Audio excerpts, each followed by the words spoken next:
Assalamualaikum warahmatullahi wabarakatuh. Pada kali ini kita akan membahas mengenai pengertian dan perbedaan delik biasa dengan delik aduan. Namun sebelum kita lanjut, kiranya dapat subscribe, like, komen, dan tekan tombol loncengnya agar mendapatkan notifikasi berikutnya. Kita mulai. Dalam perkara pidana, suatu proses perkara dilakukan berdasarkan pada deliknya. Terkait hal ini, ada dua jenis delik yang biasanya digunakan, yakni delik biasa dan delik aduan. Delik biasa adalah delik yang dapat diproses langsung oleh penyidik tanpa adanya persetujuan dari korban atau pihak yang dirugikan. Dengan kata lain, tanpa adanya pengaduan atau sekalipun korban telah mencabut laporannya, penyidik tetap memiliki kewajiban untuk melanjutkan proses perkara tersebut. Contoh dari delik biasa: pembunuhan, pencurian, penggelapan, penipuan, dan lain-lain sebagainya.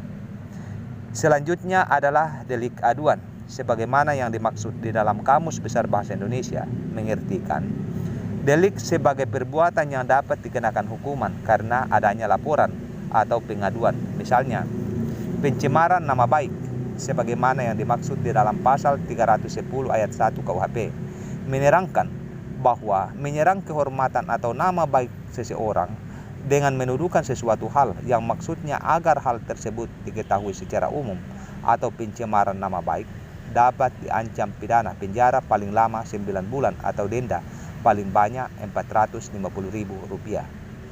Contoh lain, penghinaan terhadap orang yang sudah mati, sebagaimana yang dimaksud di dalam pasal 320 ayat 1 KUHP, menerangkan bahwa pencemaran akan orang yang sudah mati diancam dengan pidana penjara paling lama 4 bulan 2 minggu atau pidana denda paling banyak Rp4.500.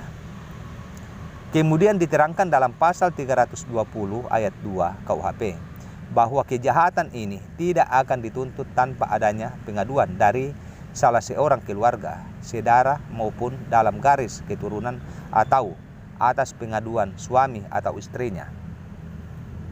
Diterangkan pula dalam pasal 322 ayat 2 KUHP bahwa jika kejahatan tersebut dilakukan kepada orang lain, maka perbuatan itu hanya dapat dituntut atas pengaduan dari korbannya.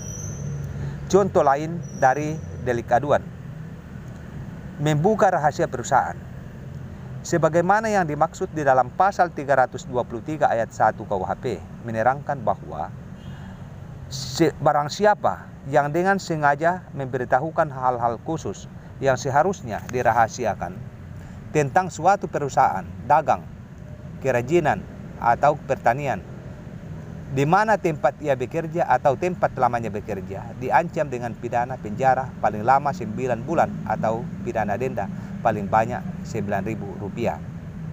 Kemudian diterangkan dalam pasal 323 ayat 2 KUHP bahwa kejahatan ini hanya dapat dituntut atas pengaduan pengurus perusahaan yang dirugikan.